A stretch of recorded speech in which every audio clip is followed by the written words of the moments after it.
వల్లభనేని వంశీ ఈరోజు ఉదయం హైదరాబాద్లో అరెస్ట్ చేశారు. అతను మాజీ శాసనసభ్యుడు గన్నవరం కాన్స్టిట్యుయెన్సీకి. గన్నవరం ప్రాంత నరకాసురుడు అంతం జరిగింది.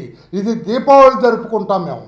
ఆ రోజున నరకాసురుడి వధ జరిగితే ప్రపంచవ్యాప్తంగా దేశవ్యాప్తంగా ఎలా దీపావళి జరుపుకుంటారో ఈ రోజున ఈ గన్నవరం నరకాసురుని అరెస్ట్ చేస్తే ఇదొక నరకాసుర వధ అని గన్నవరం ప్రాంత ప్రజలందరూ కూడా సంతోషపడుతున్నారు. మార్నింగ్ నుంచి ఏ టీవీలు చూసినా కూడా జేజేలు పలుకుతున్నారు.